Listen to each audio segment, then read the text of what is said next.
What is going on, everybody? It's KB. Before the episode starts, make sure you go check out StreamerSZN's brand new theme music. That's right. We have full-time, brand new theme music thanks to the newest homie and newest member of the music side of Underground Sports Philadelphia homies. That is Mobley. Stay Volk. His new single is out now. It is linked in the description on YouTube, and you'll be hearing it on audio until we can figure out if we can play it on video on StreamerSZN episodes from here on out. That's our new theme music. Stay Volk. Go download it now wherever you get your music, and go check out the music video on YouTube. But now, let's get into the episode of StreamerSZN. Philadelphia, baby, you're gonna love it. Best sports fans in the world. Actually, the worst, but that's what makes them the best. Man, shout out to HBO Max. Not really, but sorta. Kind of. I don't know, but yeah.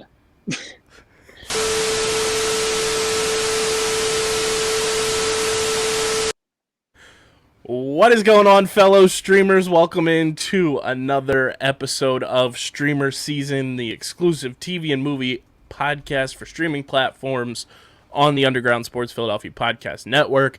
It's KB and Dylan coming at you from Underground Studios. We got a lot to dive into tonight. We got the update on HBO Max and everything going on with that, and Discovery Plus and Warner Brothers, and Ezra Miller just continuing to be a big-time buffoon. We're going to review the five mini episodes of Am Groot, which were very, very funny. We're going to get into our SheHulk predictions like we do with every big show that Dylan and I dive into head first. We put our tinfoil hats on, and we go full J. Jonah Jameson on this bitch, and we try to figure out what is going to go down in SheHulk, and I give our predictions, our thoughts, our hopes, our theories for the next big MCU show, which, Dylan, surprisingly, it's our last Marvel show of 2022. Outside of the Guardians of the Galaxy holiday special, this is the last week-by-week Marvel show of the year. And I'm perfectly okay with that, because SheHulk, as you said off camera a second ago, it's going to be long. And that gives it time for people to solely kind of dedicate themselves to SheHulk and get ready for the upcoming movie projects. Yeah, so SheHulk will be 10 weeks, and then we'll dive right into Andor, starting next month, which is wild. And then we'll get into the streaming platform multiverse news and notes, brought to you by Pickup, which is everybody's favorite segment. But before we get started, make sure you're following us on the socials at Underground PHI, Twitter, Instagram, StreamerSZN, StreamerSZN, Twitter and Instagram. By the time you guys are listening and watching this, our giveaway for our Brian Dawkins variant cover comic book will have been announced, so congratulations to the winner. And of course, make sure you're following Dylan on Twitter, at Dylan Mazzola. Yeah. Follow me at KBIZZL311. Check out the website, undergroundsportsphiladelphia.com, for all of our written content. Subscribe to the podcast feed, Apple Podcasts, Spotify, wherever you get your podcasts, we are there. And Dylan, what should these lovely streamers be doing in our podcast reviews on Apple Podcasts? These lovely streamers, these lovely individuals, in these reviews that they are leaving on all sources of how they get their podcasts and YouTube comment section, baby. They should be leaving what Kyle and I are to watch next. Kyle just said there's not much Marvel. Well, there's Marvel content, but there's just one content. So maybe we can squeeze another show in some episodes if it's a shorter show. Or maybe we just go crazy and have 3 shows at once when Andor comes out. Who knows? Let's get funky. So leave those reviews, leave those recommendations, leave your theories for SheHulk and everything in the comment section on YouTube and on the Apple Podcast reviews. Yeah. And of course, subscribe to the Underground Sports Philadelphia YouTube channel. We're on that road to 1K. So currently sitting at 209 subscribers, on the road to 1K. Let's get the goal for this month, everybody. We're saying it on all of our podcasts. The goal for the month of August is to get the channel to 300 subscribers. Let's get to 300 before the end of August, going into September, having some good content coming out. We know you love StreamerSZN on YouTube. It's a full-blown, it's a fact. I can pull up the numbies. It's our last episode, Dylan, where we went into the HBO Max deep dive. Yeah. Massive uptick in views for the channel. Everybody loves StreamerSZN on the YouTubes. So, subscribe to the Underground Sports Philadelphia YouTube channel, where you get full video episodes of all of your favorite Underground Sports Philadelphia podcasts. And big thank you to our sponsors who make this show happen. Tomahawk Shades, the best small batch eyewear in the game. Go to tomahawkshades.com and use code USP for 25% off your sunglasses, your blue light glasses, your prescription lenses, merch, all that good stuff. Tomahawkshades.com. Promo code USP for 25% off your order at tomahawkshades.com. Kenwood Beer. It's Dylan's favorite beer to drink once he's done hulking out. Go to kenwoodbeer.com. Use that all new and improved Kenny tracker. Don't think I didn't see that Instagram reel of you hulking out, brother. Kyle, he's not lying. He had a nice cold Kenny after that one, I'll tell you what. You got to be 21 or older to use that Kenny tracker and to consume Kenwood beer. And, of course, everybody, please drink responsibly. And Bino Board, our pals over at Bino. Go to binoboard.com and use code BINOUSP for the next big tabletop game for your man cave, your she shed, your SheHulk shed, if you will. Your tailgating events, all that good stuff. You get 10% off with code BINOUSP on your boards, your board accessories, apparel. All that. Dylan, I know you're a big fan of the straw hat. They got the Bino straw hat in stock right now. So go to binoboard.com and use code BINOUSP for 10% off your order. Dylan, let's get into the update on HBO Max. Because, quite frankly, I'm not doing this for clicks or drama. I have no idea what Kyle's about to say for the update. Because if you watched last video, I was relatively... Oh, Kyle and I were both pretty pissed. I had a little temper tantrum, so I have no idea what's about to be said. Take it away. So, here is the update from Warner Brothers Development Day. Or I'm going to dance. I don't know. So, they had their upfront and everything. Do you want the good news or the bad news, Dylan? Well, like a true American hero, I don't know how it's going. Bad news first. Just rip it off. I don't know if I would necessarily classify it as bad news per se, but the two apps, HBO Max and Discovery Plus, will be merging as one starting in summer 2023.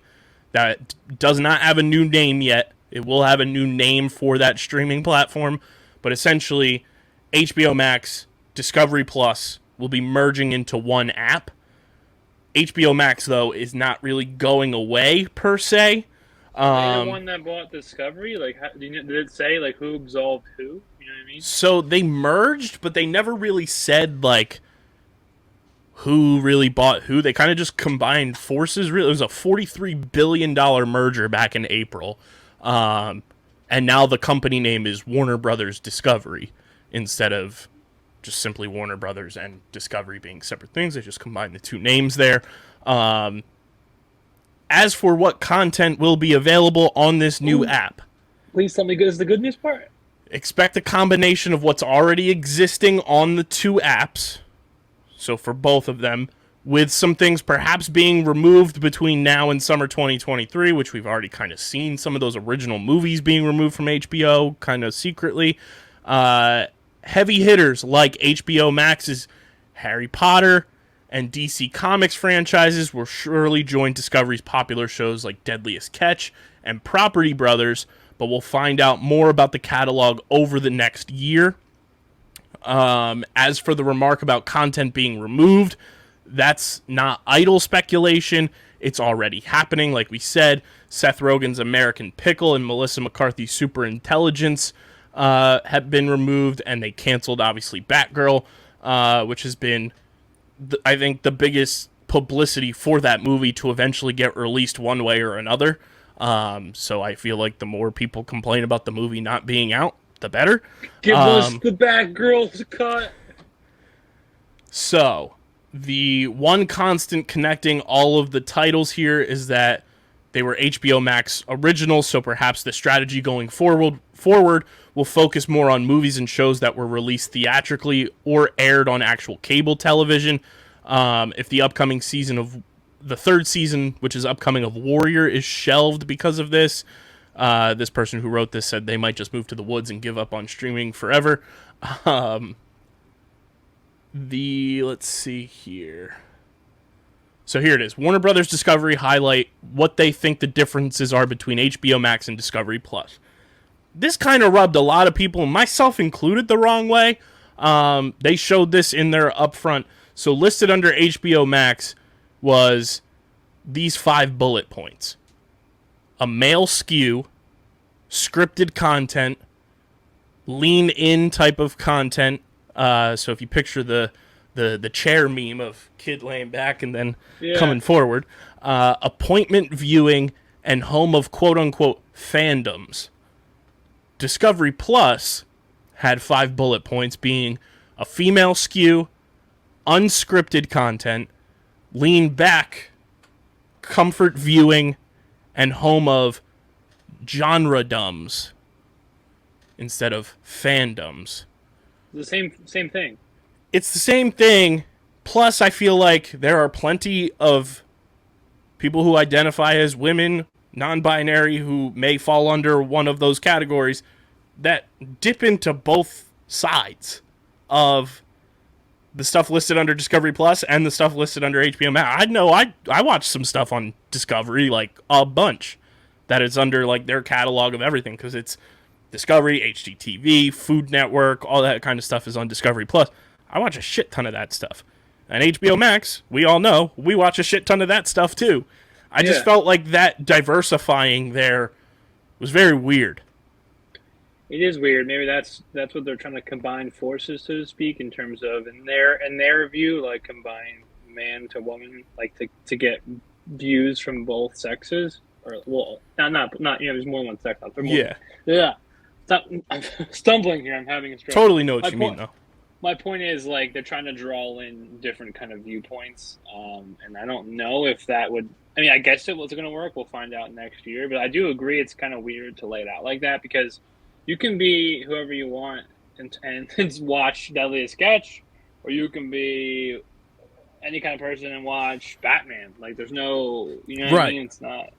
Like, it's not mutually exclusive one way or the other. Like, you can enjoy all of it. Personally, I'm still surprised people are still fucking watching Discovery. Like, well, I'll tell you one thing I watch on Discovery. So here's the Warner Brothers Discovery highlighting their key brands, franchises, series, and characters. So their brands for their global powerhouse: HBO, Discovery, CNN, so this kind of explains why the CNN streaming service went away, HGTV, Cartoon Network, DC, and Looney Tunes. Those are the big, like, core brands.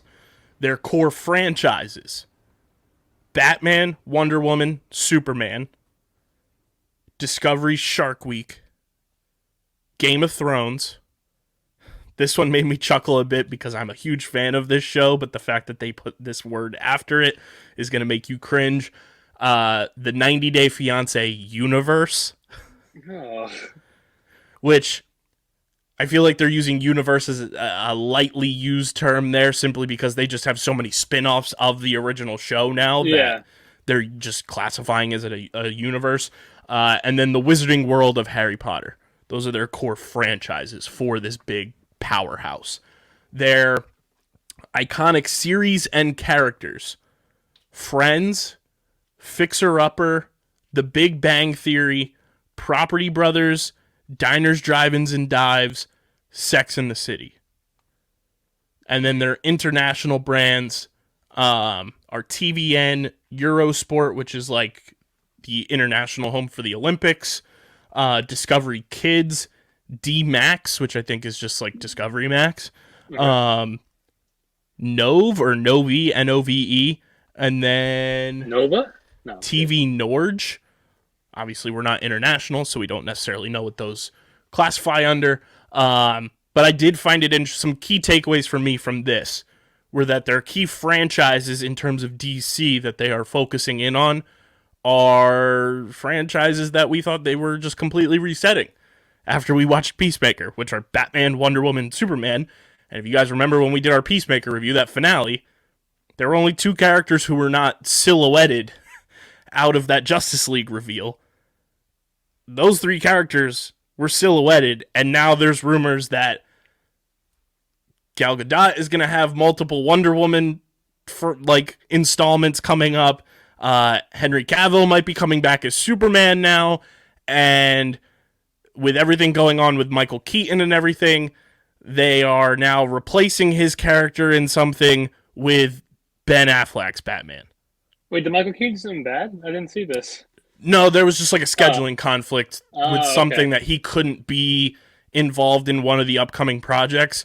So now he's going to be replaced with apparently Ben Affleck's Batman.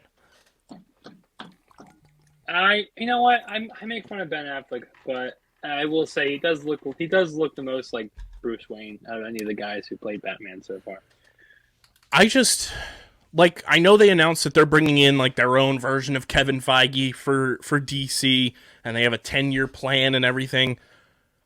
I don't know if you're with me on this. I just wish they would blow up the entire DCEU and just start over. Yeah, at this point you would think you would, because Benny Boy is what, in his 40s now, if not maybe 50. If not 50s.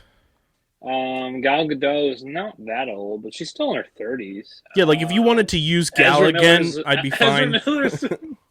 Ezra Miller's a menace to society. They are off the rails. We'll get into Ezra Miller later on in the show, but it just seems very weird that they just continue to like not have a clear path for DC, and hopefully it gets fixed with this 10-year plan they have. But like, if I were them, I would just and like continuity wise, I would say reset it. If you want to use Gal Gadot as Wonder Woman again, fine. I think she's a pretty decent Wonder Woman.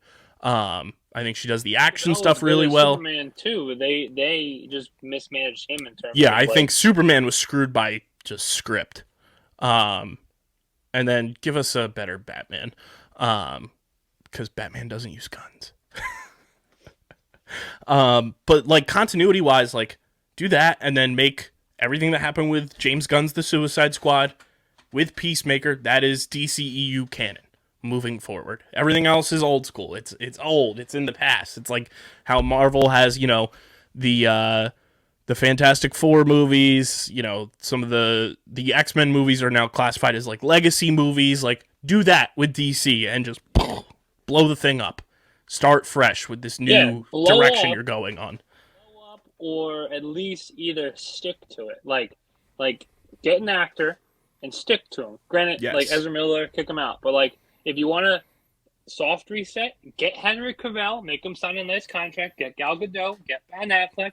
Get Jason Momoa, make them sign lengthy, they have to do several appearances. Then you fill in the gaps and build. Yes. You don't just go all over the place like they've been doing, and then it's either you trade them all, like in sports, trade them all, tank, rebuild, or an aggressive retool. There's no patching minor holes. Okay, right. We're past that point. Yeah, like they're so far behind the 8 ball with everything that like. You and I have both said this even when we watched The Suicide Squad. We were excited because it was James Gunn. And that's our boy. We love James Gunn on this show. But we didn't know what to expect. And then when we saw what James Gunn did with DC characters, we were like, okay, there's a glimmer of hope here.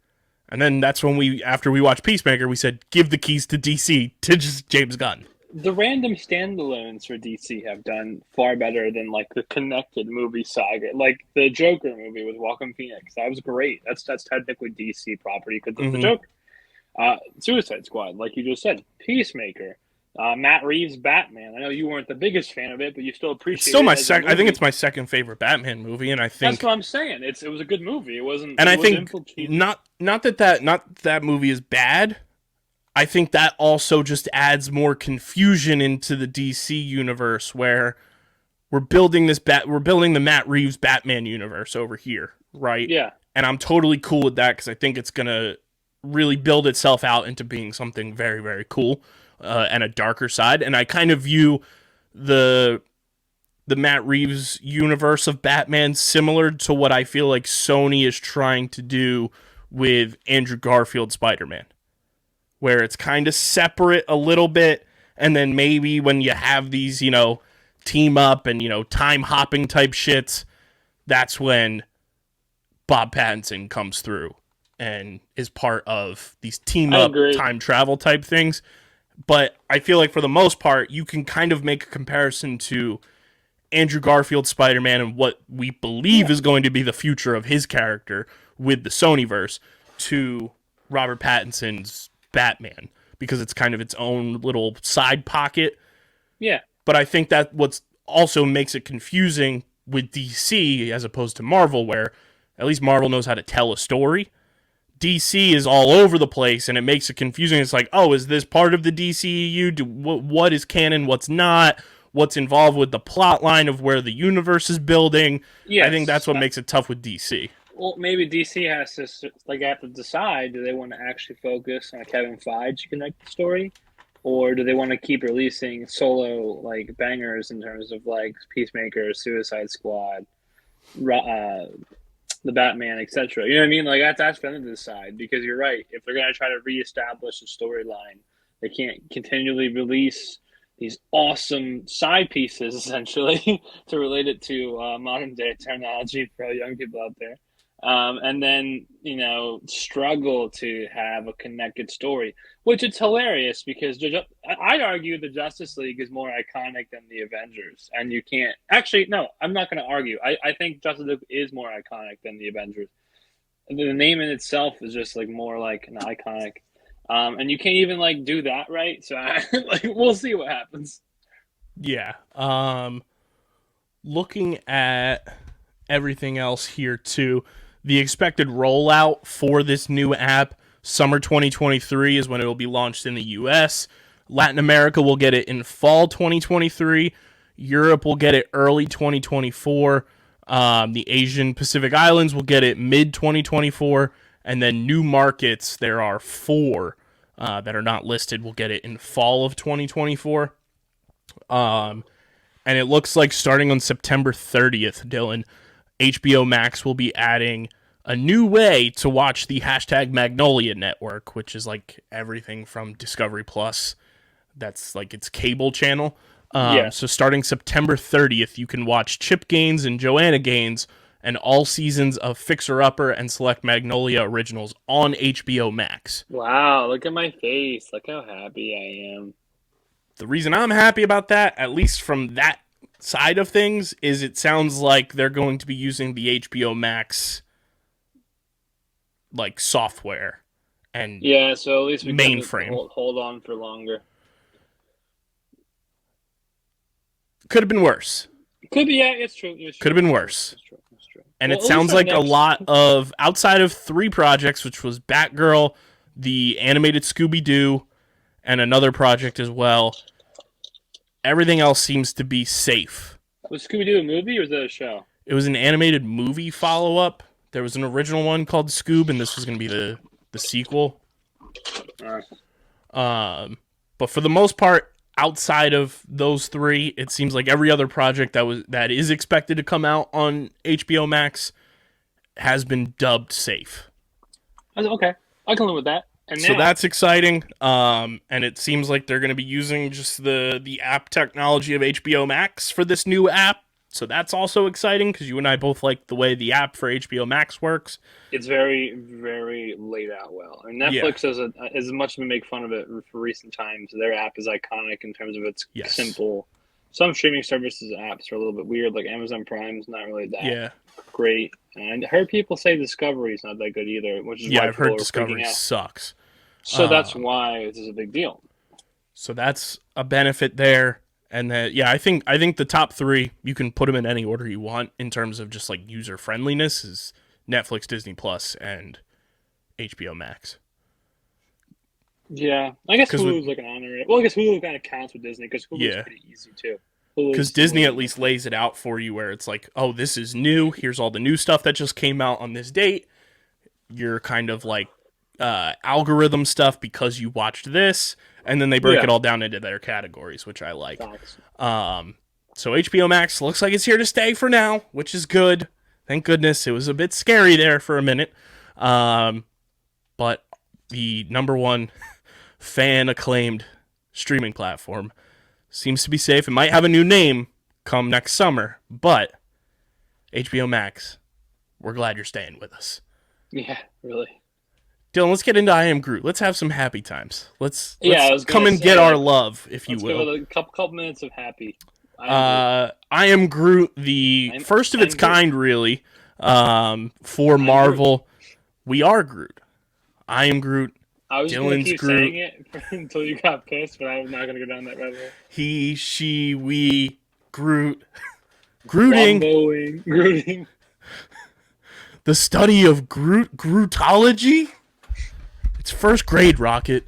I Am Groot, the first of its kind, really. It's Marvel Studios, which I was pleasantly surprised to see the Marvel Studios title card. It does feel like it's going to be the new squirrel chasing the acorn. Yes. Thing. It was great. Good to see the Marvel Studios title card on this as well. But animated shorts coming to the MCU, very interesting. And James Gunn was correct. They're canon in and of themselves, but not necessarily canon to the MCU. And I would say asterisk and maybe say yet, because we don't know. But I Am Groot is an American animated series of shorts created by Kristen Lepore, for Disney Plus, based on the Marvel Comics, featuring Groot. 5 mini episodes. Groot's first steps. They definitely are mini. The Little Guy, Groot's Pursuit, Groot Takes a Bath, and Magnum Opus. All dropped today. Also a first of its kind for Disney Plus, dropping the entire season in one. Groot's First Steps takes place right after Guardians of the Galaxy Volume 1, when he's in his little pot and he gets his... he notices a crack in his pot, causing the robots to replace him with a bonsai plant. Groot attempts to rid the plant until they fall onto the floor, resulting in their pots breaking and Groot struggling to take his first steps. But Groot be eating them cheesy puffs and feeding the bonsai tree some cheesy puffs. That one was pretty funny. He was, fighting with the bonsai tree like he was fighting with Drax in the Guardians of the Galaxy movie. Fighting to get his spot back at being pampered like a baby. But that's the whole analogy in and of itself, like him not being in there and being pampered. He's ready for to walk for his next steps. So that was the very first one, and yes, these are quick hitters. These episodes are about 2.5, 3 minutes max. Yes, labeled as 5 minutes, but with the opening 15 seconds and then the 2 minutes of credits, you don't have much. The opening is also very funny of each episode because it goes into the Marvel Studios thing.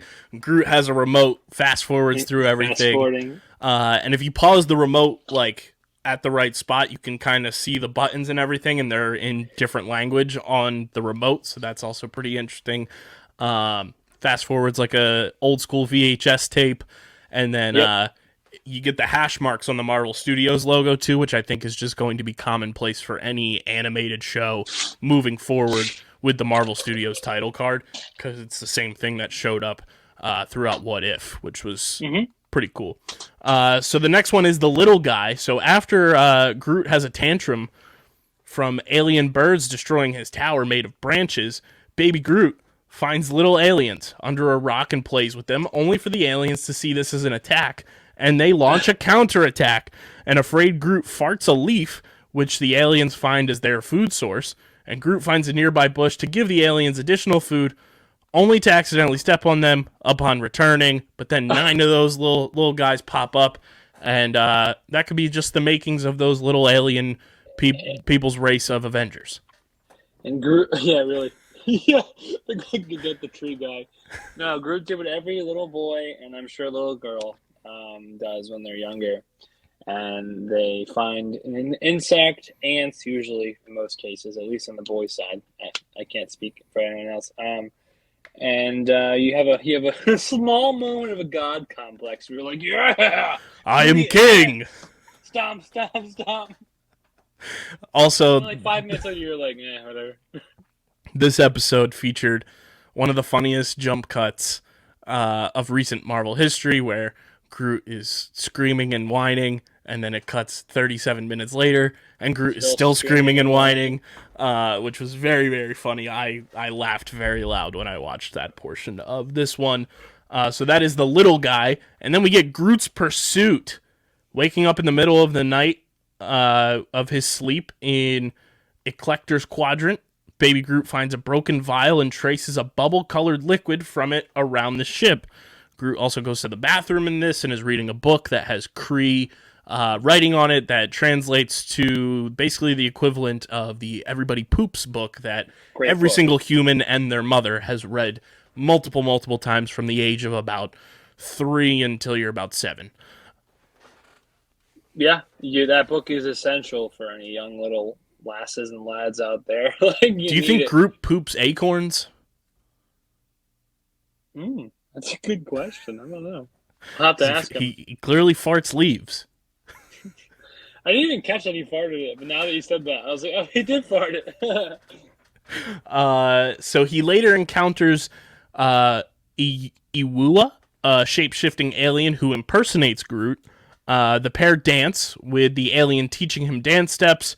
They're going full-blown like salsa throwdown, and then the alien replica of Groot actually talks, which was very, very weird to see Groot saying anything other than "I am Groot." Yep. And then Groot ejects Iwua out of the ship via the airlock, which was very, very funny. Just a little savage that Groot is, and he continues to dance, and Groot carries on throughout the night, also wearing like a space alien version of an Apple Watch on his head as a light. It was very funny. A flashlight. And he's wearing pajamas too, right? Like the classic with the little buttons in the back to go potty. Classic. And then after that, Groot takes a bath. Baby Groot finds a pool of mud and takes a bath. He later finds leaves growing out of him due to the mud and the grooves, and grooves them in different styles, resulting in a nearby alien creature becoming irritated. Groot eventually empties the mud as the leaves shed off immediately, and as the alien laughs at him, Groot trims its hair and uses it as a scarf. That was nuts. That was a cool little moment to see. Like, once again, that Groot, like you said, is a savage, and that we've seen that several of these little shorts. You've seen him do things that you're like, whoa. And then the last one, which we're gonna talk about in a second, that's when you're like, holy shit, he is a savage. So the Magnum Opus, Baby Groot gathers various items inside the ship to draw the Guardians of the Galaxy, later causing an explosion inside of one of the ship's rooms. Rocket shows up. We get a cameo from Bradley Cooper voicing Rocket Raccoon, and Groot trying to fix a blown-up hole and receives the drawing. Another explosion causes Rocket to be almost sucked out of the ship, only to be saved by Groot. This episode had the most fun stuff in it. Groot goes around, snips some hair off of Rocket's tail. He pulls an Alf comic out of Star-Lord's backpack, which, for everybody out there, Alf was technically in the Marvel, canon comic book universe. He actually showed up in Thanos' report in the Infinity Gauntlet. For those of you who may not have known, so Alf is Marvel canon in the comics, so it would be very funny if Alf eventually showed up in the MCU at some point.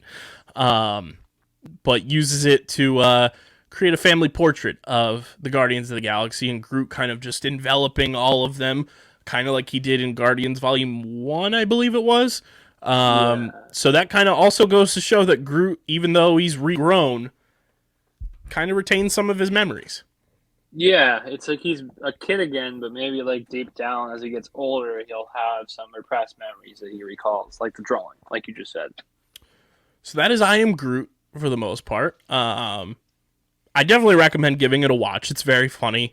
I do think that watching all of these, it confirms that this is a playtest for Marvel to see how well it does on Disney Plus, to then say, okay, we're going to create new shorts to go and play before our movies in the theater, very similar to what Pixar does with the Pixar shorts that have won multiple, awards, when you have movie awards and everything like that. You've seen the Pixar animated shorts win those awards. I think that this could be the first step for Marvel doing that. I would also like to see them bring back the Marvel one-shots to potentially play before the movies as well. Because I think we saw, the All Hail the King one play really well into the in-betweens of the events of Iron Man 3 and then Shang-Chi. But I think these animated shorts could just involve Groot, and like you said earlier in the show, Dylan, it could be very similar to Scrat with Ice Age, chasing the acorn and everything. I think this is what Marvel's trying to do. I agree, and it's a smart idea. It's a good play test. Like if it fails, they probably didn't. Well, not probably.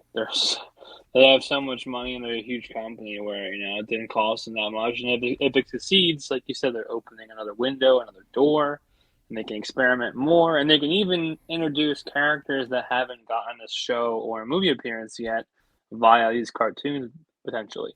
So a character like Nova that we kind of know is coming out, but I always advocate for. That could be a character that they could utilize and have like the next two movies or movie and show. You have two shorts that kind of tell his like origin or like part of his story, and then that way, if they bring that character into live action, you kind of have the cutesy animated version. To have some kind of basis, and also it just opens up windows for them to get more awards, like Pixar has done, and hopefully bring back some like creativity via the CGI department and that kind of stuff. Yeah, and I think it's a smart move by them to kind of get this thing rolling with the animated shorts. It kind of plays to your younger audience as well, while also being able to incorporate Easter eggs and stuff for your adult audience that has followed along with the MCU since 2008. There was a couple Easter eggs in the last one too, where there was an ad in the Alf comic for the drink that was in the 2008 Hulk film that got the contaminated blood dropped into one of the glasses that Stan Lee actually drank. The soda. Yeah, there was an ad for that soda in the Alf comic ads. And then the battery that Groot dropped when he's walking in with all the supplies and everything that fell on the ground, that was one of the batteries that Rocket stole from Guardians of the Galaxy Volume 2. So that was a nice little callback as well. So I like that. I kind of view some of the stuff that happened as canon to the MCU. Not exactly full-blown, but we'll see how it continues to go. Obviously, this is our first ever animated shorts review, so it'll be kind of in a different vein as our movie scale and our TV show scale. But Dylan, for I Am Groot, what's your score for the newly introduced animated shorts series? I would give it like a 7 out of 10, and I'm not knocking it. It just was way shorter, ironically, because it's a short. But it was way shorter than I thought it was going to be, and it is definitely geared towards younger audience. Not that I didn't like it. I mean, 7 out of 10 is still not bad. It's just 7 out of 10 for 5 episodes that are about 2.5 minutes. Pretty good in my book. Exactly. So I think that's you might be higher, but I'm gonna guess you're probably close-ish to me because it's not like it wasn't groundbreaking CGI. Not knocking it. It was good, and the stories were cute, but there wasn't much. You know what I mean? Like it wasn't like that. It's not a substance thing. Exactly. It wasn't like that one Pixar where the mom has like a dumpling. And it's like a kid. Shout out to like Bao. that's like. Exactly. That's like a heartfelt one. This is a cute, feel good, for kids kind of thing. It was cool. It was 7 out of 10. I'm gonna give it a 7.7. I like the animated style that this brought to the table, and I think it's something that they could potentially use in the future if they wanted to in the MCU. Whether it's for more shorts, whether it's for a movie or a show or something, I feel like they could utilize that type of animation style. I thought it was really well done. It was vibrant.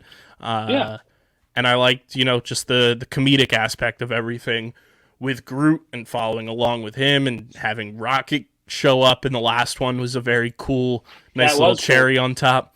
Had a little Drax cameo, which if you pause real quick and look at the soap that Groot stole, there was hair on the soap.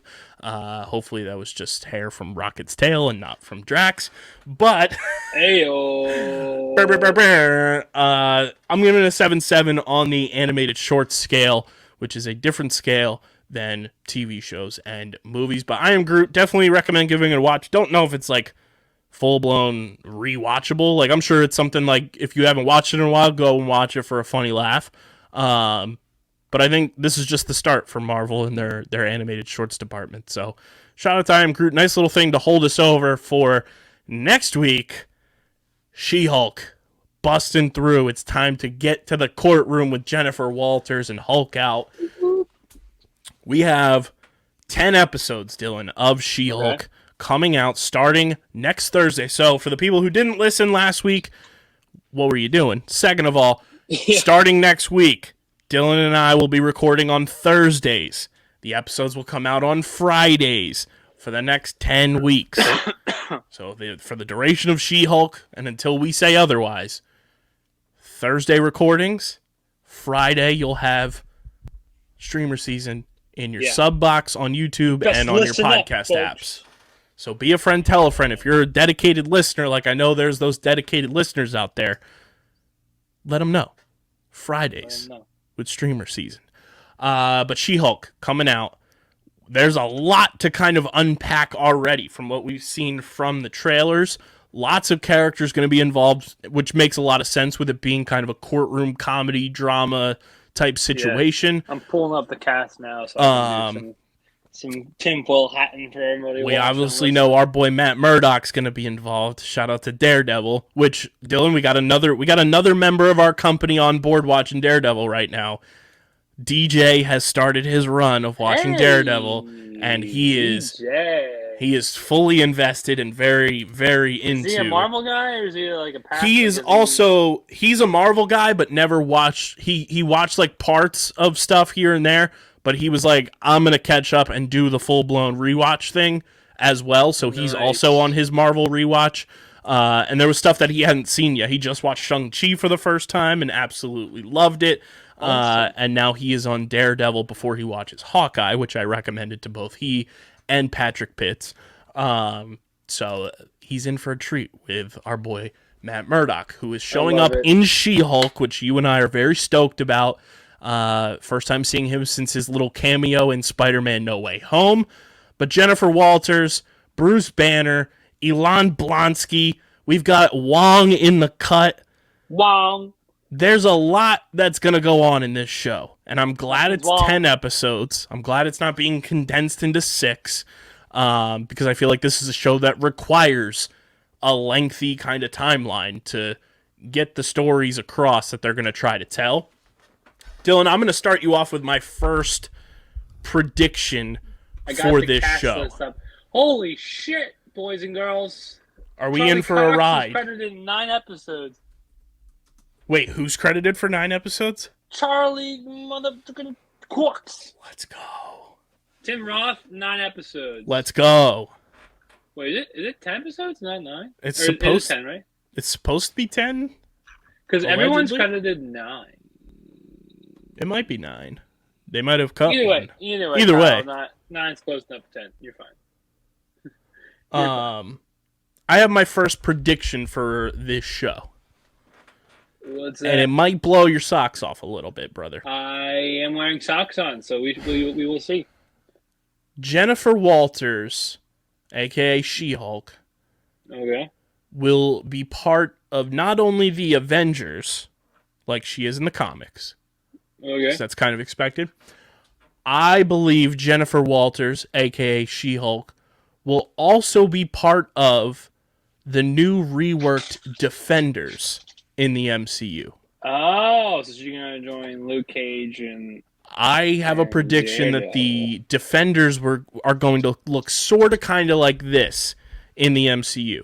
We're going to have Matt Murdock, Daredevil. We're going to have Jessica Jones. We're going to have Luke Cage. We're going to have a recast Iron Fist. We're going to have Jennifer Walters, She-Hulk. And I think we're going to have our boy, the Punisher, join the Defenders in the MCU. I'm okay with all of that. I think that's going to be the Defenders line. There could be, different introductions potentially across the board there, but yeah. I think Jennifer Walters makes a lot of sense to be part of the Defenders as well as the Avengers.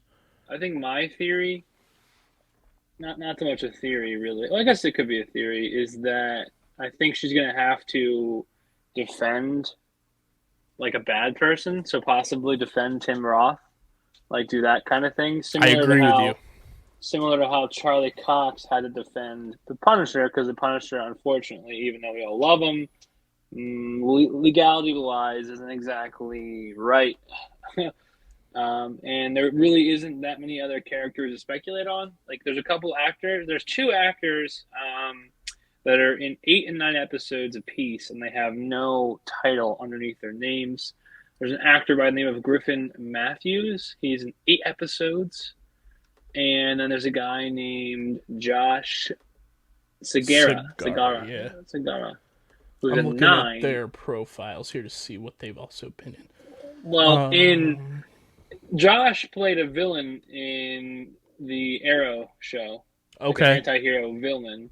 And then so that could be something to go off of. And then the Griffin Matthews guy, it doesn't seem like he's kind of bounced around. Yeah, he's kind of up and coming actor still. So not sure. They could just be friends. Oh, he's been in The Flight Attendant with Kaley Cuoco. Okay, there you go. Yeah, that's like his first big break. Okay, so I don't hate this. They could be characters, or they could not. He's also made a couple appearances across the Law and Order universe of shows they have there. So there's 2 directors for She-Hulk as well. Looking at the IMDb page here, Kat Coiro and Anu Valia will be the directors. Kat Coiro has 6 of the episodes, and for people out there not familiar with Kat Coiro's work, some of the things that she has worked on here, she did 1 episode of Modern Family, 4 episodes of It's Always Sunny in Philadelphia, an episode of Shameless. Let's see here. She did an episode of Brooklyn Nine-Nine. She did... What is the big thing here? She's also working on the TV series The Spiderwick Chronicles. That's in pre-production right now. She's directed 2 episodes of that. So, like, kind of here and there, this is, like, her first, like, big episode directing kind of debut. Like, the most she had done before, I think, is 4 episodes of a show. Yeah. So she's getting 6 here, but, like, those types of shows, like I just listed, with Modern Family, It's Always Sunny, Shameless, Brooklyn Nine-Nine, like, there's comedic aspects to that. There's going to be quick hitters. It's going to be witty. It's going to be funny with a lot of the stuff going on in there. And then the next one, just trying to pull up, Anu Valia, let's see here, has worked on... And while Kyle's looking for that, there is a villain confirmed. It's the actress, I think it's Jamila. Yes, she is going to be one of the villains, Titania. Right. Yep. Which is going to be very, very fun. Titania is a very strong woman. Yes. So for the people at home listening, Titania is in the one trailer with the character who kind of like bursts through the courtroom wall and kind of breaks it down. That's Titania, who a lot of people, Dylan, picked up in Miss Marvel in the first episode when the DODC pops through. There's a picture of Titania on their wall. So I'm curious if Titania is potentially an enhanced human being. It's also, yeah, that's a good point. It's a good level. It's also good to point out that in the comics, she's a villain initially, but she kind of turns good-ish, like anti-hero, like Thunderbolts level of good, maybe a little more morally just. So that could be something there too. And being that Tim Roth, Abomination, is in this show, being that Thaddeus Thunderbolt Ross, rest in peace, his son, I believe, is expected to be in the show as well. You gotta think, Dylan, that the post-credit scene of the finale is gonna tease the Thunderbolts. Yeah, I think so. That's a guess from me there as well. I think the Thunderbolts will be revealed one way or another in this show. Whether we get, another hello from one Baron Zemo locked up on the raft. Because the the spot in Miss Marvel where they took the clandestines when they quote unquote arrested them, that is where Abomination is locked up at. Arrested them. And then they went kaplooey. But that's where They're Abomination is at. So that was also an interesting kind of takeaway from Miss Marvel, is that they hinted at, you know, the DODC lockdown facility. I'm also intrigued that, you know, Renee Elise Goldsberry is in this for one episode. Shout out to Hamilton. Yeah. This cast is awesome. I'm super excited. I'm glad that Mark Ruffalo is going to be in the entire season. We're going to see how the Hulk out blood gets into her. Not in this, because I want this to be She-Hulk, Jennifer Walters show. I hope going forward, if Hulk, Bruce Banner, and Mark Ruffalo, I hope he gets a movie to really shine. I was having this conversation with my brother the other day and someone else, and we feel like the Hulk and Thor, and I guess Scarlet Witch kind of, even though she had her own moment, but it was kind of short-lived. I feel like those characters have been severely like nerfed for the sake of. I mean, Scarlet Witch a little bit less now because of her most recent movie, but then at the same time, for how powerful she was in that movie, you're telling me because she feels bad and sees like herself, essentially, she just immediately stops. And then like Thor is seen as a laughing joke up until extremely late. And then the Hawk, we don't really get to see him fight like people that are like, I want to see like the Hawk, and hopefully that I'm saying this because I want the She-Hulk to maybe fight Abomination, or She-Hulk to also fight Titania, because I want like the powerhouse battles, you know, like I want the class A, like, you know, I did not see the new Thor, but I know that we got teased with Hercules. He's really strong. He's able to fight all the people I just named. I want the heavy hitters. You know what I mean? Which I want to showcase power. Brings up something I'm going to ask you, since you brought up Hercules, obviously a rival to Thor, obviously a rival to the Hulk. Thaddeus Ross's daughter is also, I believe, supposed to pop up in this show. Which could be like their way of introducing a female version of Red Hulk.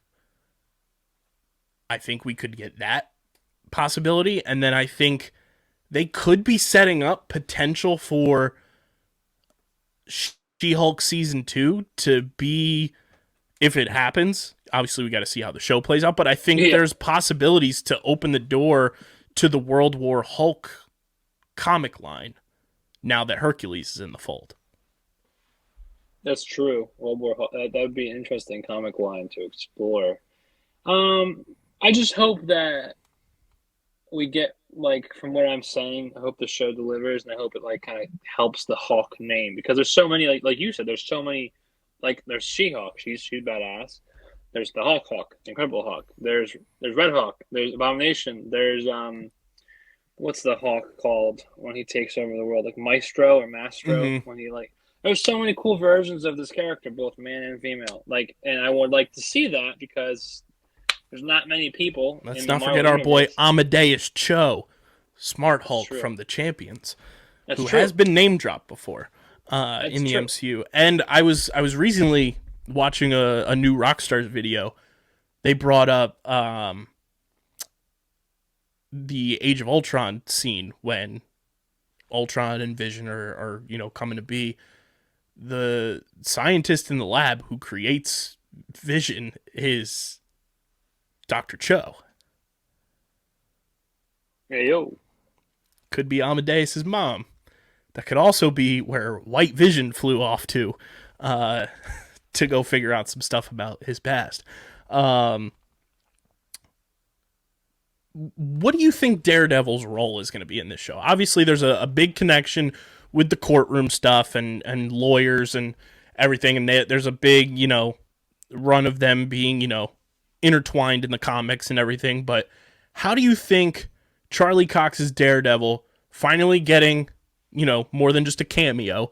Well, maybe she ends up working for him. Maybe she quits the firm or gets fired because she doesn't want to defend a person like Titania or Abomination, and then ends up working for Matthew Murdock. because he owns his own firm. It's him, Foggy, and Karen what's the Page. girl? There you go. I was like, I know it. It's there in my brain. I just can't. How do you? I think my big question though is how do you think they're going to address bringing him in? Do you think it is the exact Netflix Charlie Cox version of Matt Murdock / Daredevil? Is it a variant? For all we know, it could just be a lawyer version of Matthew Murdock. He could be there to help with law for the majority of the show, and not even a showcase because we do see him in the Daredevil suit. So I'm being facetious. But at the end of the day,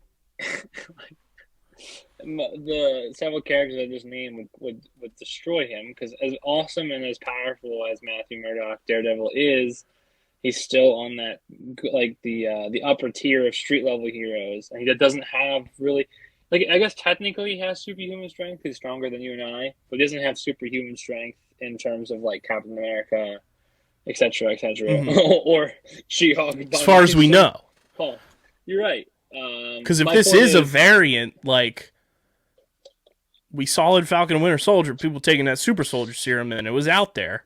And then we saw Kingpin show up in Hawkeye, and it seemed like a bit of a different Kingpin than we saw in the Netflix show. Who knows if that's how Matt Murdock gets his super strength? Not saying that that's what I would want. Yes. Per se. But I am very intrigued with this being his canon MCU debut in terms of, full-blown role. He's going to catch another brick.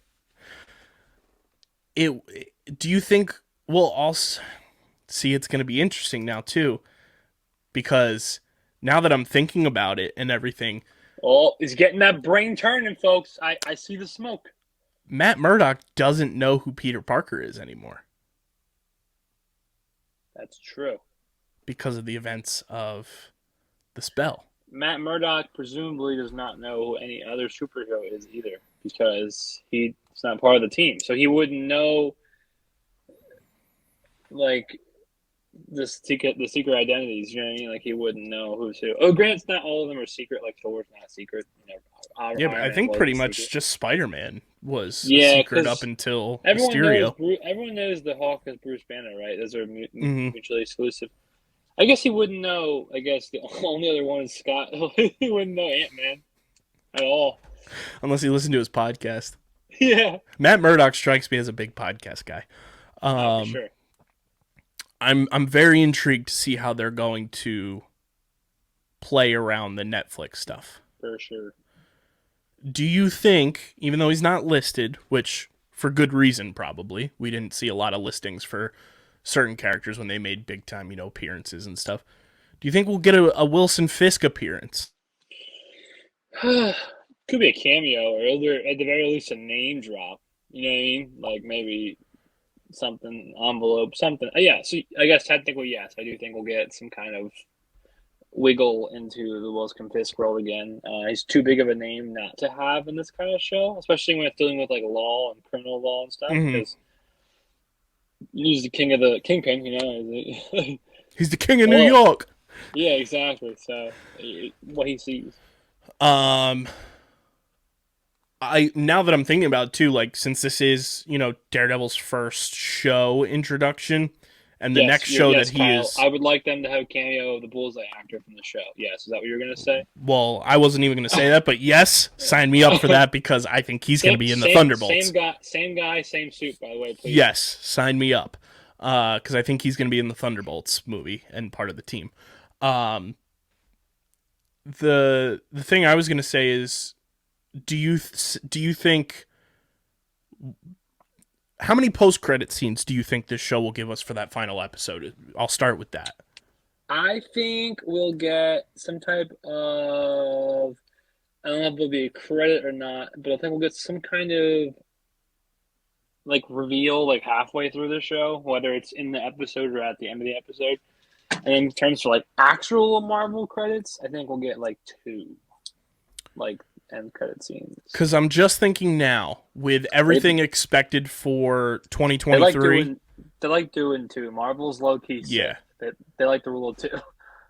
I think one of the post-credit scenes we get in the final episode of She-Hulk is going to be kicking it back to Hawkeye and showing what actually happened with Echo and Kingpin. Oh, that'd be kind of cool. Because the next show that Matt Murdock is slated to appear in is Echo, along with Vincent D'Onofrio, Wilson Fisk. So I think that could be a post-credit scene because that show obviously took place in New York. In New York. Which I believe She-Hulk is taking place in. And then I think we get a Thunderbolts reveal either in the show or as a post-credit scene, or and do we get a Secret Invasion tease? Because that's the next slated show, like week by week show that's supposed to come out, which is spring 2023. Okay. Which I don't know what they would do per se. It could be a Thunderbolts / Secret Invasion like combo thing where like Val and Nick Fury meet up. Just chill. Because they are lovers in the comics. Netflix and chill. MCU and chill. What are your expectations for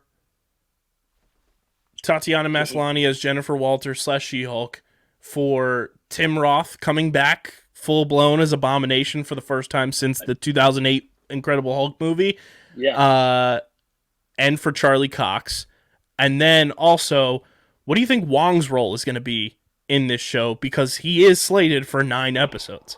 Well, Wong is sparring. We see it in Shang-Chi. We see him sparring, fighting, training with Abomination, whether it's because he wants to keep winning money or whether maybe Val approached him. You never know. Maybe Val was like, hey, can you train like this guy? He's kind of a piece of poo. But maybe you can humble him a little bit and, also hone your own fighting skills. Maybe Wong just wanted to test himself and was just trying to get crazy.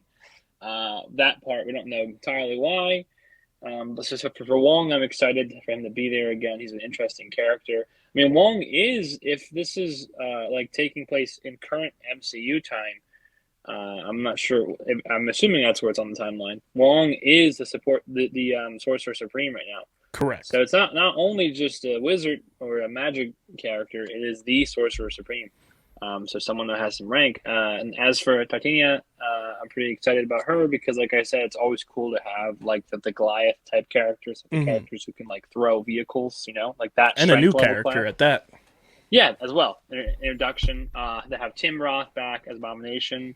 Abomination's just a freaking cool, like, villain, anti-hero, weird guy. Member of Thunderbolts, cough, cough. Yeah, exactly. And I love having him back. Same actor. He was an asshole in the OG Hulk. I hope he, like, channels that. And then, obviously, Charlie Cox. I'm excited to see him again. It's going to suck because it's not going to be his fault. But nothing will ever come close to the initial Daredevil that we all witnessed, or hopefully you have. If you haven't, go watch it now.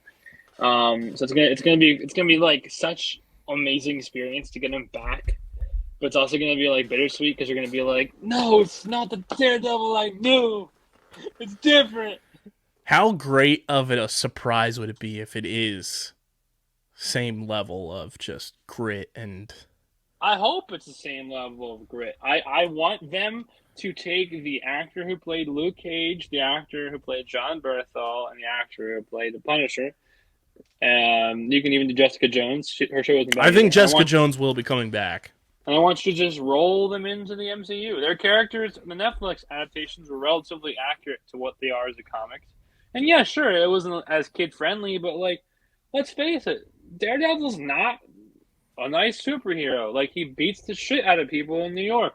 There's no other way around that. Like, he doesn't like, come on, man, I'll arrest you. It's... Yeah. In some comic runs, Kyle can attest, he basically murders people and then figures out, like, oh, that's wrong, and then kind of dials it back a notch or two. But he'll still put you in the ICU, bro. Like, he don't care. Big facts. There is a new Daredevil comic out, by the way.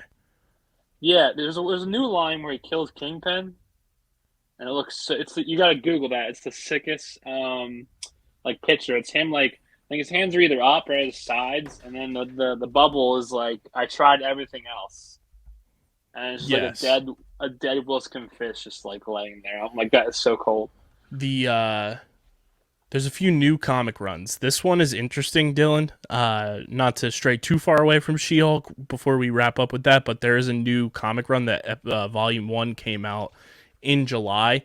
It's Avengers X-Men Eternals Judgment Day. Oh, Issue number 1. It's called Axe, which I think is pretty cool. Axe. But I'm sorry, it's not a Daredevil, it's the Defenders. Defenders Beyond. Okay. Issue 1 came out in July. But She-Hulk, I'm very excited. I think this is the most wonderful time of it. That's Hawkeye. The most anticipated show for me that I've had in terms of just the MCU shows since What If? No, probably since Moon Knight. I lied. I was excited. I was excited as hell for Moon Knight. God. He is that dude. I think Moon Knight was the last one. We haven't really had too much in terms of shows with Marvel since then. But yeah, I as it's gone by, I've gotten more and more amped for She-Hulk. Dude, I'm getting pretty excited for it too. I was just looking. He said Moon Knight. My brain works. I was typing and I was like Moon Knight Funko Pop, and I was like, oh cool.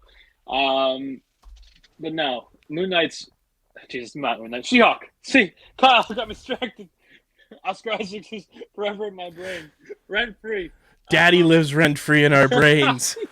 Those videos on TikTok. We got Oscar Isaac's daddy, and we got Muscle Mommy She-Hulk on the other side. Oh shit! No, but I am excited for the show too. I've been kind of doing this thing where I don't excite myself for any show Marvel puts out because some of them I haven't liked as much, others I have. And I kind of go in with an open mind, kind of blind. And the fact that we have characters like what you said, something like Charlie Cox coming back as Daredevil, Tim Roth, Abomination, blah, blah, blah, blah. Breaking news. Oh, go ahead. IAmGroot is MCU canon. Oh. It is in the timeline order on Disney+. I kind of felt like it because the way it makes you watch it, it's him growing up, and it's based upon real settings. It's just it's like background detail. It's Kyle similar to the one shots. Yeah, exactly. It's like if Kyle wrote a book series and he wrote book 1, 2, 3, and if I gave you a 1.2, it's still not affecting his. It's just filling in the gaps. So this is where it's not to distract You know what? I'm going to do this real quick. We're going to go. Bah, we're back. Groot's first steps in the timeline order for everybody comes in between Guardians Volume 1 and Guardians Volume 2. Makes a ton of sense. And then IAmGroot, the little guy, IAmGroot, Groot's Pursuit, IAmGroot takes a bath, and IAmGroot Magnum Opus come all after Guardians of the Galaxy Volume 2, and then you dive right into Age of Ultron. So there it is. IAmGroot is MCU canon for the people out there. Yo, if we get to 1,000 subscribers on YouTube, I will cosplay as one of the heroes we talk about. No cap, no facts, no nothing. Just heard it here out there in the universe. Clip it. You can, and I'll even put some incentives along the way, like for some of the other milestones via the Twitter or the YouTube. I'll buy nerdy stuff, like I bought the lightsaber. Hell yeah! Just putting it out there before I forget again. I do have. I'm looking at Moon Knight cosplay right now. So let's go. I haven't added it down here, but I did get a new Venom Funko Pop that will be on the shelf next week. It's Venom with wings. And then I did get a Daredevil PX Previews Funko Pop as well since we reviewed Daredevil. I felt obligated. Had to get that one. To go along with Venomized Kingpin. You heard me? there. Get a Daredevil cosplay suit going on. That'd be Sheesh. All right. fine. Anyway, back to She-Hulk. We got way too distracted, which is good. But yeah, She-Hulk, I'm super excited. Dylan's super excited. First episode drops next Thursday, which means new episodes on Friday for the next 9 weeks, allegedly. Gotta get down on Friday. I forget the rest of that song. But, Ready for the weekend. Let's get into everybody's favorite segment.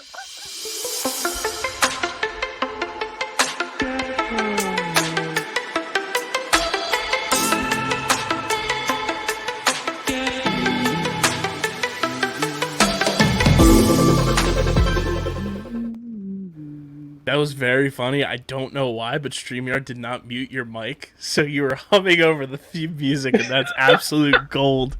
It is the streaming platform Multiverse News and Notes, brought to you by the homies over at Pickup. You guys can go to playpickup.com, start playing the hottest headlines in sports, rack up points on your fan profiles, cash them in for prizes on the Pickup Marketplace. That's playpickup.com. Dylan, we got some streaming platform business news, not involving HBO Max. Reported today, Disney Plus is increasing their price in December to $10.99 a month. But here's the catch, Dylan. It will be known as Disney Plus Premium. Disney Plus Basic, which is the name of the plan with ads, will launch in December for $7.99. Okay. I still think for the content you get on Disney Plus, with all of the, I guess you'd call franchises or brands that they have with Marvel, Star Wars, Nat Geo, Pixar, everything on Disney Plus, $10.99 is still a very valid price. I would agree with that. I wonder if the bundle's going to change. I don't know, but that might just be the flat rate of Disney Plus. So if you have the bundle, I don't know what your pricing will, if at all, change to, but $10.99 in December, everybody, so get your bank accounts right come Christmas time. The next bit of news here, I don't know how you're going to feel about this one, Dylan, because next week as well, we're going to have your first full-blown review show coming through. House of the Dragon drops next week as well. Oh, there's so much to watch. House of the Dragon showrunners leaned heavily on George R.R. Martin's expertise while making the series.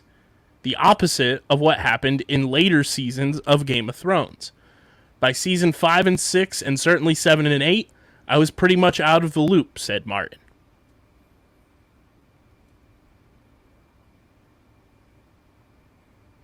Don't know how that makes you feel. It's giving me my PTSD of TV shows ending shitty is like coming back. When asked, George R.R. Martin said, "I don't know. You have to ask Dan and David." Oh. We have a birthday to celebrate today as we record this on Wednesday. Happy birthday to Peter Parker.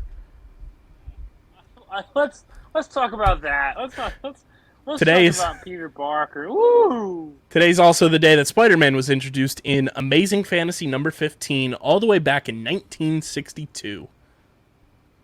Man, he's old. We did speak about our daddy, Oscar Isaac, a little bit earlier. He said he is open to returning to Star Wars if there is, quote, a great story and a great director. That's via SiriusXM. Previously, Oscar Isaac said he'd only return to Star Wars if I need another house or something. I love Oscar Isaac too much, dude. You're going to be very excited for this next piece of news, Dylan. Breaking Bad creator Vince Gilligan pitched a GTA-inspired video game adaptation. That is legit. I like that. I like it a lot. I like it a lot. I like it, Picasso. DC Films was reportedly planning a Crisis on Infinite Earths event prior to the Warner Brothers merger. DC was also rumored to be introducing the Secret Six. Kyle got that good news today, bro. Fan spotted our favorite racist agent from the DODC, Agent Deaver from Miss Marvel, in the Spider-Man No Way Home interrogation scenes. When you're looking through those glass windows, you can see Deaver's reflection in the windows when they're interrogating the kids. I had no idea that was even a thing. Let's see. Black Panther Wakanda Forever star Tenoch Huerta says they had reshoots right after their San Diego Comic-Con panel. Quote, that same day at the end of our presentation at Comic-Con, we went back to the studios to keep working. Oh, okay. Not sure how.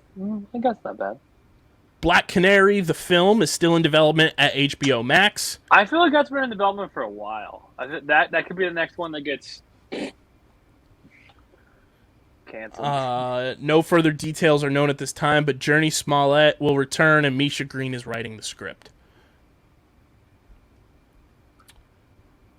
We are also reportedly getting a very safe bet that Harley Quinn Season 4 is safe. The animated show? HBO Max's Green Lantern series is still in development. Wait, that's the thing? Yeah. Apparently that's... or a live action? Because that's kind of nerve-wracking. I don't know, to be honest. I think it might And be... you said Harley Quinn. You're referring to the animated? The animated. Okay, yeah. That show's funny, by the way, if you haven't watched that yet. Anyone listening. Good laughs on that. Very raunchy, though. The Prey movie was the most watched Hulu premiere ever. Dude, I need to watch that. It looks cool. I'm excited about that. There was another thing here that I wanted to pull up. Oh, Dylan, further proving that we are going to get the Super Smash Bros. Cinematic Universe as a Pac-Man movie in development. Wait, what? Just adding to the theory. I heard you, and then I was like, processing. We have confirmation of Anthony Ramos' character for Ironheart. He will play the Hood, which I texted you earlier this week. That is massive news for our MCU people out there. There are ties with the Hood to Daredevil, Secret Invasion, and Jack-O-Lantern. I like Jack-O-Lantern. Even though he's dead right now, I believe, in the current MCU. Yeah, I think so. Yeah, he came back from hell, though. He tricked Mephisto. Well, unsuccessfully, but that's a conversation for another topic. But yeah, that'd be awesome. The Pac-Man movie is also an original idea from the producer of the Sonic the Hedgehog movie. We're in a fever dream of streamer content sometimes, I swear. Some of the stuff that we were able to read to you guys is just, like, wild. Like, never in a million gosh darn years did I think Kyle or I or anyone would be like, yeah, they're making a Pac-Man universe franchise based off the guy who did Sonic the Hedgehog. Like what? Idris Elba says he's working on a big project with DC. Sounds very the Suicide Squad adjacent. His character's awesome in Suicide Squad. Bloodsport, right? Yeah. His suit was so cool, dude. I was watching that on TikTok the other day, how his guns came off his leg, his armor. It's crazy. Did you see at Celeb Fan Fest, Ewan McGregor wearing an Alec Guinness Hello There shirt? No, but that's awesome. That's like an inception of Obi-Wan's. Unfortunately, we lost Olivia Newton-John earlier this week as well. I saw that. That's at crazy. age 73. Yeah, she wasn't that old. Icon. Not to be rude, did they say how? Was it some kind of breast cancer? Oh, okay, gotcha. Zazie Beetz is in talks to return for Joker 2. And Dylan, let's talk about what we said earlier. Ezra Miller, once again in the news. No. They have been charged with felony burglary in Vermont. Do we have it? Dude, he does the most random... If you don't like the F word, mute me right now. Kyle, give me the dolphin sound for SpongeBob. He does the most random fucking shit. Like if you're gonna be a psychopath, at least stay consistent. Like, one moment you're stealing a little kid's lemonade, and the next moment you're peeing off a roof. Next moment you're beating up someone, and so basically what I'm yelling about, and it just shows that he's literally crazy. He needs help. He does not have a functioning brain. He's nuts. Yeah. He's nuts. I saw a meme about that. It was like, they canceled Batgirl, but yet they have Ezra Miller's Flash movie still slated. That movie must be really fire. Taika Waititi said he didn't know Hercules was a Marvel character until he started making Thor: Love and Thunder. I'm kind of a little upset with him recently.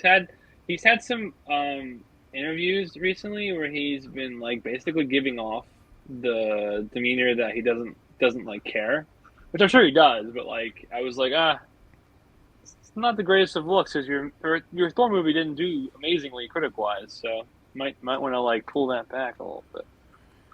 And to round it all out, Dylan, all of Jordan Peele's films have passed $100 million at the domestic box office. I love Jordan Peele. He's a good guy. Absolute icon. Last bit here, too. Since this was from stuff texted you. We have the schedule for Andor coming out on schedule, Disney Plus. So for everybody out there, because we'll obviously be covering this show as well, the first 3 episodes drop on September 21st. Episode 4 is September 28th. Then episode 5 is October 5th. October 12th for episode 6. October 19th for episode 7. The 26th for episode 8. November 2nd is episode 9. November 9th is episode 10. Episode 11 is November 16th. And then episode 12, the finale, will be November 23rd. So that's the Andor schedule. That will coincide at some point with She-Hulk. That's a good schedule. So we'll also be covering Are you excited for Andor? I am excited for Andor. I think that show's going to be really... I think it's going to be next level in terms of Star Wars content, so I'm very excited for that. People are already mad about like the actor because he's an older man, like he's not like 20, so he looks old, and it's supposed to be like, you know what I mean, like in the past, and they're like, the world's smallest violin. Boo-hoo. But yeah, we'll have She-Hulk next week, and then I believe it's August 21st, so Sunday, August 21st, is House of the Dragon. House of the Dragon. And then Andor starts in September. Oh, and then we have to watch Lightyear at some point, too. We'll have to watch We'll be having a Lightyear review, and then the Card Counter movie with Oscar Isaac as well. That, and then if you want to go to the movies with me, whenever we have free time, while it's still out, I want to see the Bullet Train movie with Brad Pitt. Yes. 100%. That looks pretty cool. 100% with you. We're going to see that. That looks like fast-paced. I like that kind of stuff. It has Brad Pitt. It has Fastos from Eternals. It has a lot, dude. It's got Bad Bunny. That movie looks incredible. It's got Aaron Taylor Johnson. Yes. Ex-MCU actor. Now Sonyverse actor. Yeah. It's got, I don't know his name, but he's like an awesome villain or like anti-hero in like every Japanese movie I've watched. I think it's like Hiroki something, but he's in there, and I'm excited. I think in the movie he's probably playing like some kind of like wise like mobster from Japan. And I think the creators of Bullet Train are the creators from the Deadpool movies. Wonderful. So Kyle and I will have to do that for you and for us because it sounds fun. Yes. So we will be talking about all of those movies over the next couple of weeks, but make sure you guys are following us on the socials at StreamerSZN on Twitter and Instagram. Follow Dylan on Twitter at Dylan Mazzola. Follow me at KBIZZL311. Check out the website, undergroundsportsphiladelphia.com, for all of our written content. Subscribe to the podcast feed. Tell them what to do, Dylan. You leave the reviews. You just leave the reviews. You just leave them. And then when super simple. It's free. Super simple. You just bada bing, bada boom. And then you leave the reviews. And in the reviews, you're telling us what to watch, telling us, how we did, obviously, and what to watch in terms of show, movie, etc. Obviously, we prefer shows that fit with the narrative of the whole podcast more, but we'll also take movie recommendations. We're not a-holes. If you want us to watch some movie, Kyle and I can go watch it on our own time and tell you how you feel about it. So let us know. Big facts. And, of course, subscribe to the Underground Sports Philadelphia YouTube channel. I always forget that. That's why Kyle's here. I always get Smash that like button. Ring the bell icon so you don't miss a single episode of Streamer Season and all your favorite Underground Sports Philadelphia podcasts in full video form. Comment down below with those movie and show recommendations as well. Your theories for She-Hulk, how you felt about I Am Groot, how you feel about this HBO Max thing as well. Leave that in the comment section. And Dylan said once we get to 1,000 subscribers, he's got a favorite character of ours cosplay in the pipeline. So we can even do it as a poll. Like Kyle and I we can put polls on YouTube. Yes, that too. Oh God, I already see dollar signs. Let's do it. Let's. So subscribe to the YouTube channel, and big thank you to our sponsors, Tom Alex Shades, Kenwood Beer, Pickup, and Bino Board. All of their information and our promo codes and links are down in the show notes on audio and linked in the description on YouTube. This has been another episode of Streamer Season, the exclusive streaming platform, TV and movie podcast on the Underground Sports Philadelphia Podcast Network. For Dylan, I'm KB. Keep on streaming.